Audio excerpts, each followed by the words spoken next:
We're going to move our attention to branding in business, the segment where I go to this camera here in front of me. That's the sitting camera. And we're going to talk today about my notes here. We're going to talk today about the power of personal branding and business growth. We started this new segment on Monday. We're now on Wednesday. Monday, we did the introductory of what the segment's all about. We spent a little bit of time getting to know you. Yesterday, we spent a little bit of time getting to know me. And today, we're going to continue to lean into the importance of authenticity and personal branding. So, Kristina, I'm going to move you to the center camera here, and I'm going to reposition myself to the bottom camera here. And so let's get dialogue going. What do you think? Take it. Let's do it. All right. So you set it up for us, and I'm going to do this here. Boom, boom, and let's rock and roll there, my friend.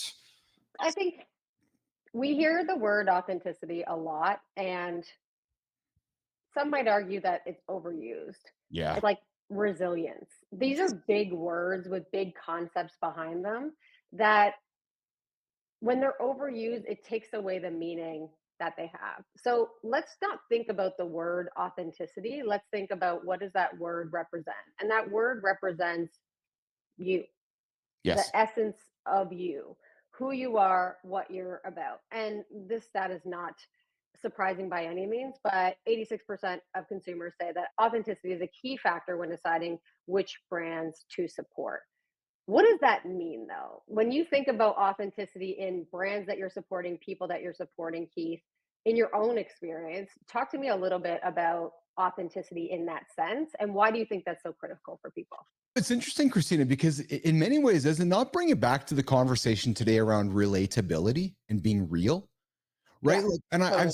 I've said to you since I've met John that every single day, because I'm I'm the same age as John. Like he's a couple months older than I am.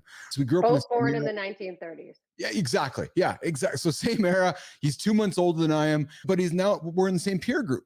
And John would have been one of the guys that I would have quote unquote looked up to and would not have related to. Oh, how come he's a big bodybuilder? How he's achieved those big things? And we tend to idolize people. But the more I continue to get to know John and his personal brand, Kristina, and I was thinking about this morning, and I want to be appropriate how I say this, but I'm fully falling in love with his authenticity, Yeah. like his unapologetic self. And I'll tell you right now, it's giving me the confidence to do the same. That to me is the power of authenticity and a personal brand. I don't think people are as authentic as they say they are. I think most people put that on as a term, as a front. And that's why I found so much power in today's segment. Rich Ingram coming out and saying, yeah, you know what? I chew snuff. I got you chewing tobacco. Right? People don't talk about that, right? All of a sudden, there's somebody listening to the show going, oh, okay, you know what? I like this guy. Maybe I want to work with him. So that to me is what it's about, Kristina. It's about finding a connection point that makes you real to me as a human. Does that make sense to you? It totally does. And I think a lot of people, when we think about authenticity, we've talked about this, when we think about sharing our story, it Mhm. oftentimes comes back to the hard parts, the very difficult things that we've been through, the ability to be vulnerable. Vulnerability is another one of those words that it can be overused. Yes. Really, it just means being real and being yourself. Now, I'll say this, it's hard to be authentic Yes. in today's society because sometimes when you're authentically you, and folks, a lot of folks like myself, like growing up neurodiverse, growing up with mental health issues, I'm a quirky motherfucker. I'm real quirky. And sometimes when I was authentically myself and I was that quirky person, it wasn't accepted and it wasn't okay. And it was like, would you just stop? Would you just? And so I retreated and I realized that there was a lot of spaces, typically when I was outside of the confines of my own family and my own home, that it wasn't really safe emotionally to be myself. Mhm. And so now we're coming out and we're telling people, you have to be yourself. You have to be authentic. And I'm like, but I just spent my entire career in an environment where you actually tried to pull all of that out of me. You told me not to do all those things. You told me I had to dress a certain way, I had to act a certain way, I had to look a certain way. So talk to me about your experience with that. That's a real struggle for a lot of people, especially a little bit later in their career. You told me one thing my entire career, and now you're telling me to switch it up. What the fuck do you want me to do? Mhm. It's interesting you say it because I don't know if I've experienced that. And what I mean by that is No, because that comes across as suggesting that I've never been in awkward situations. I've perhaps embraced my quirkiness. I've embraced my eccentricities. I've had to learn how to do that. I've had to learn to look in my own mirror and recognize that I like who I am, and but it's taken me time and it's taken me age. And I my was going to say, if I may, you and I have shared a lot about this. yes, You talked to me about growing up in small town Winnipeg, yes, where hockey was life, yes, CFL is life. You are creative, but you only recently started resonating with that word creator yes. because it wasn't really something that you felt like you could be. You couldn't really dress like yourself, or when you did, it didn't feel like you were accepted. Tell me about Yes. that. Yes, and it leads back in many ways to just my philosophies with remote work and working and so forth. I've always felt like I was the underdog. I always felt like I was the guy that didn't belong. And again, back to my friend John, probably many of those similarities, and which fed a Mhm. lot of my insecurities. It really wasn't until I started having success with my business back at ICUC where I guess it empowered my confidence to continue being myself. But even still, Kristina, during those times when I'd have to go to boardrooms or go to meetings with men that I respected that didn't think that they respected me because of how I dressed or how I maybe brought myself to the table, I struggled with that big time. Yeah, to your point, my authentic self, I had troubles with that during my 30s when I was growing ICUC because I thought I was supposed to be one thing.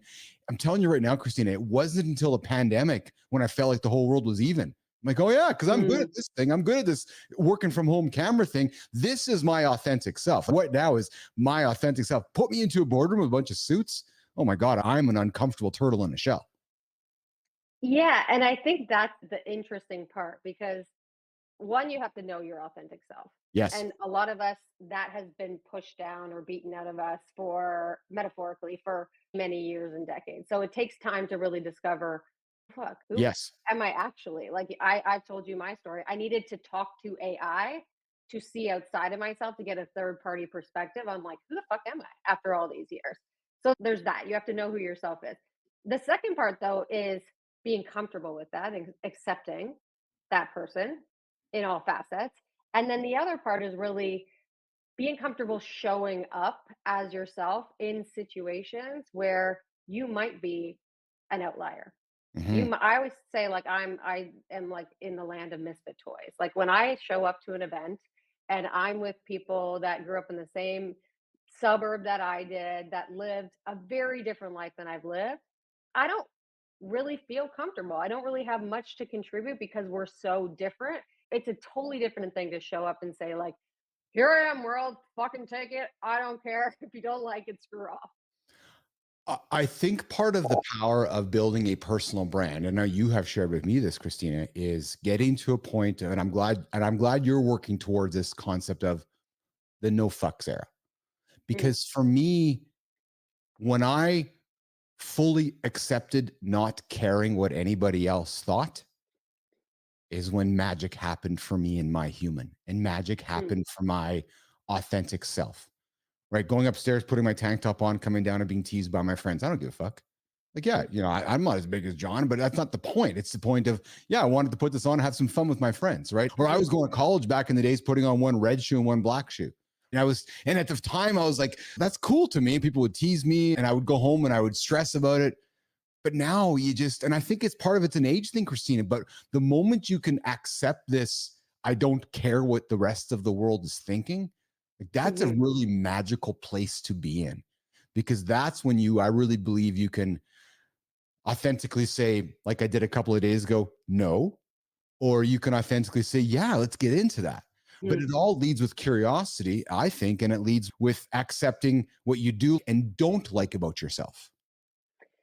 Yeah, and I think it's all really complicated too. And Yes. I think I'm not at the stage yet where I don't give a fuck about what people think. I Mhm, give a lot of fucks about mhm. what people think. But And let me I ask you, don't but why though? Let's bring it back to personal brand because why? Because as a brand, mhm. I would argue that let's shine a light on that. That's an attribute of your brand instead of being afraid And of it that. is. And that's what I talk about. Yes. So to me, I'm not at the stage that you're at and maybe never will be where Yes. I don't give a fuck. And I know a lot of people where that comes naturally to them. Yes. Clients that I work with that have that mentality, I bring that out because people want to know, how did you get there? Because that's not the average individual Yeah, you're not right. giving a Yes. fuck what people think. So I'm Yes. like, let's talk about that. Let's educate people on how that got there. How were you raised and how did that inform this personality? Me, I'm not there yet. And I don't know if I'll ever be there. I've But pursued it. what the I've pursued it, Kristina, but go ahead. Sorry. exactly, you move forward towards it. And I feel like that I'm the stage before maybe you got to where you are now, which is I give a lot of fucks about what people think and I'm still doing it. Right. So previous So though, I wouldn't have done it. I just stayed back because I gave too many fucks. I pursued it through curiosity and through self awareness, sitting down with Mm, psychologists and sitting down with counselors and sitting down with tuning into my emotional intelligence. And I have found that learning about that, learning about empathy has enabled me not to care what others think, which I think has enabled me to give people the confidence. I believe, anyways, that I've been able to give the confidence to people to move towards this feeling of relinquishing why caring about anybody else. I'm not making myself clear, but I think what I've learned with myself and what I put out there to others is that it's okay to fall on your face and get up and try again. Because I have fucking mhm. fallen on my face 1,000 times. I've spent Yep. lots of money at therapists. I've spent lots of money in my own head. I've spent lots of time trying to figure myself out. And I'm okay with sharing that. And every single day I hang out with John and Marty and yourself, I feel like I get even more comfortable sharing my authentic self because I know there's people like you said listening to us right now wanting to get here but don't know how. I'll tell you Mhm. how. You just got to fall down and get up again, right? And then recognize that, okay, oh, Kristina does care about me falling down and picking myself up, and she's going to prop me up, right? It's not easy, Kristina. You're absolutely right. It's not easy at all doing that. It's very hard. I just want to acknowledge Cosmic Vision in the comments here. About to hit up the ground running. Well done. Great to see Awesome. you. Yes. Every single day you're showing up, and we know I got a good time in the comments. He finds a bunch of different people. But so I want to look at this from a different perspective before Sure. we wrap up here, Keith. And there's a lot of people. So only 39%, there's a stat here from Harvard Business Review. Only 39% of business leaders believe being authentic is actually necessary to long term success. This was a stat from 2020. I suspect that's probably a little bit different now, but is this all bullshit? Like you used to tell us one thing and now you're telling us another thing. Does it actually matter? I think there's a lot of people we all know that are really not authentically themselves that have done quite well. So why is it so important? I don't know if it's as important today, Christina, as it is setting the stage for tomorrow. That's what I believe, right? We are living in a world now where more fake content, more questionable content is being distributed around us, and it's hard to delineate what's real, what's not real, what's authentic, what's not authentic. So Mm, I think we're moving through an era right now as as society figures this out with technology and AI and talking to whether it's a real human or an AI bot to have conversations with. I just think that me as a leader, you as a leader, I think we're just going to see the rise of authentic humans. And I know that sounds so cliche and sounds so ridiculous when I say it out loud, but it sounds ridiculous because we haven't lived in a time before we've been able to have this conversation. Like which we're is at, fucked up. well, no, it is because That's the funny part of the conversation. it is because I sit back every day and I talk to my advanced mode GPT like I'm talking to you right now. And there's nothing real about it. We put the notebook LLM on, and there's no humans that are part of that. So, to answer your question, I think we're going through a generational shift. We are going through a generational shift with leadership. And I think the Mhm. leaders that are working their ways up the ivory towers that are in their 20s and 30s and 40s now, I think the power of being a real, authentic human to balance out the technology surrounding us, I think is going to be more important than ever. And again, you and I have talked about the power of the resume or the power of the CV. You think about that, right? Those were created in a world where we didn't really use many computers. We used a typewriter to type up a resume. Mhm. Now an AI can Well, create I a never did. You're old as fuck. yeah, but we live in a world now where an AI can create a CV or a resume in seconds, but then who is really Christina? So that's why Right. I think this power of the personal brand and portraying who you are so that people can relate to you. And one last thing, Christina, that this is where I think there's a positive with social media because it's allowed us to find others that are like us. And that I think is a positive part of social. We spend so much time poo pooing social, but we live in a world now where we can connect with everybody, which is okay. You know what? I like this morning show because I like the fact that John Anderson does that. Or hey, Rich is okay to admit that he chews on snuff, or Christina's. So that to me is the power of today's social, which is it's connecting people to others, which they may not have found before.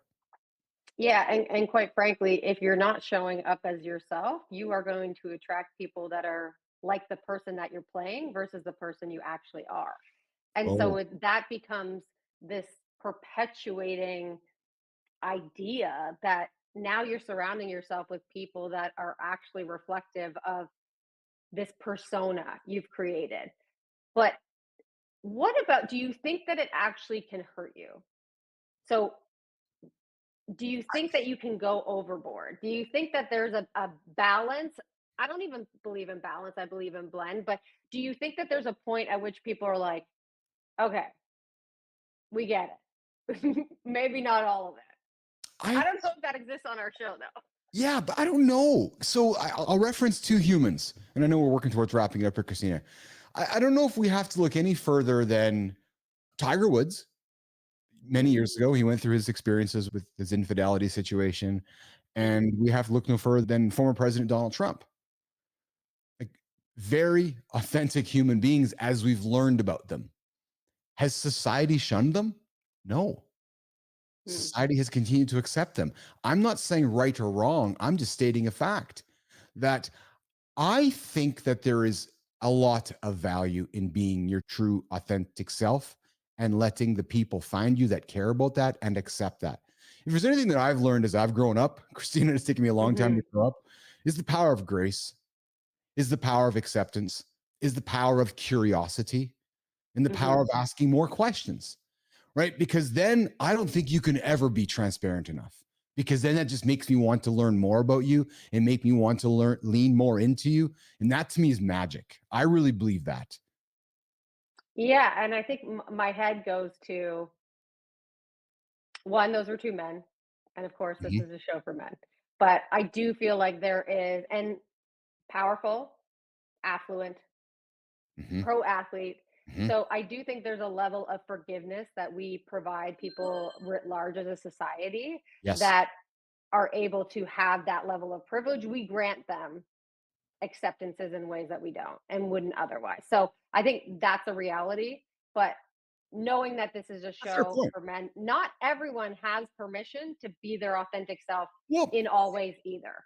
that's a fair point. Let's go there for a quick second then, because you know what? And I'm glad you raised it. I'm just trying to think quickly off the top of my head. We have both experienced females in society that have been not given the same grace as Trump or Woods, Oh, right? and if a lot of women, if you fuck up once, Yes, you're toast. right. You ruined your shot.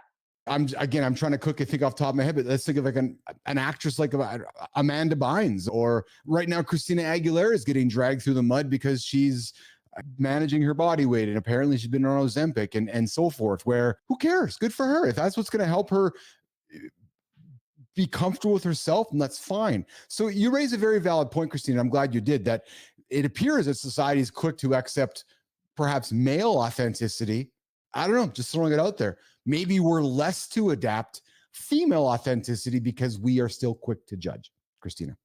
Yeah, and I think there's still that we just don't understand one Yes. another. So I blend this idea of authenticity. I'm very open about my story. And yet I worked with somebody that was like, you're vulnerable, but you're not really vulnerable. Like you're not actually getting into it. You're saying all the things that have happened to you, but you're not saying how you feel right now. You're leading this ideal that it's all in the past. Whereas this person intimately knew it wasn't all in the past. I was still struggling with many of Mhm. these things in this moment. And so I do feel like knowing your authentic self is important. You do not have to share all of that in order to be authentic either. Nobody has the right to parts of your story that you don't want to share. And I don't think that, I believe there's an entitlement that's been developed over time through social media that if you are showing up and you are putting yourself in this position, we deserve to know everything. We deserve to know all of the gory details, and that's not what I tell my clients. You can be authentically you and say, fuck you, you don't deserve to know that. And that's my call and my decision to make. And that's authentically me. You're hanging out with Keith and Kristina here, mornings in the lab on the business and branding segment. There's one thing I'll close on this point here, Kristina, that I thoroughly enjoyed about today's show from the beginning till the end. And I got to be honest, I didn't even think about it as I was putting our morning loop together. I wonder if we're not using a word enough when we're talking about authenticity and personal branding, Kristina. And it's the word of relatability.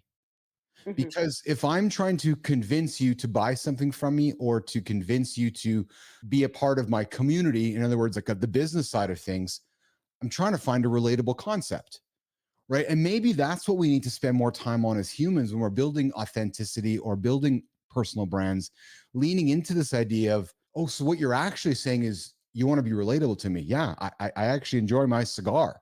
Oh, Yeah. okay. And I don't, maybe we don't talk about that enough, Kristina, because maybe it's those points within the story that you know what I'm trying to get at. Relatability is a I know what you're powerful trying to tool. say, and I think I agree with it on the premise of it. The one adaptation that I would make is that I'm not trying to convince you of anything. No, And I'm not trying to be relatable to you.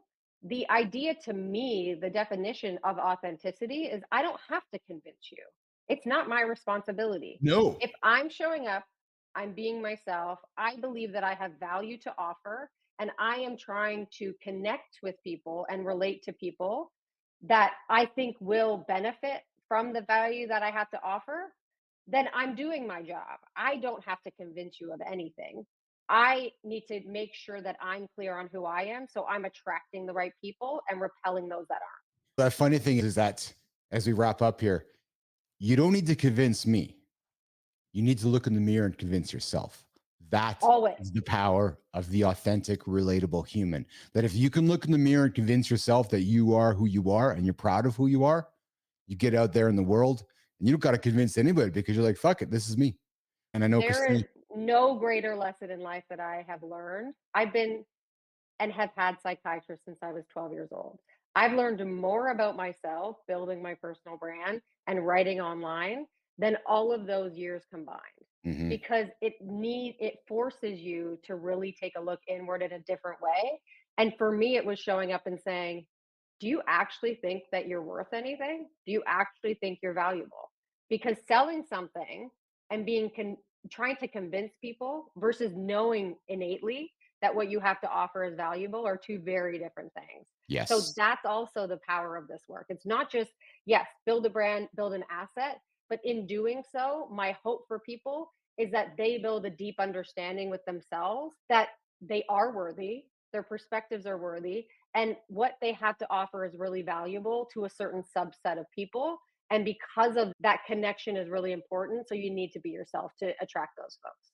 there you go. All right, you're talking branding and business with Keith Billis and my friend, producer Christina Flynn. We're hanging out here. We're closing up the segment here, guys. Listen, if you're looking to build a personal brand, if you're looking to discover your authentic self, if you're getting up today and you're looking around at your career and you're thinking, geez, I got a resume from the 20s, I got a CV from the 20s, I don't know what the hell this personal brand stuff is, you come knock on our door. Come knock on the Business Athlete Performance Lab door. Come knock on Christina's door. We'll get you set up. We'll get you building that personal brand. Personal brands, I believe, Kristina believes, we believe, are going to be necessary to help people move through the next stages of their career in a world of AI generated content, in a world of many inauthentic, questionable things.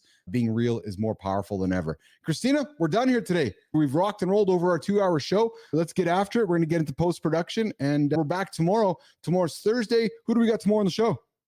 With Colby Wegner, This and for he you. is talking about his challenges with burning out in entrepreneurship and what he did to overcome those.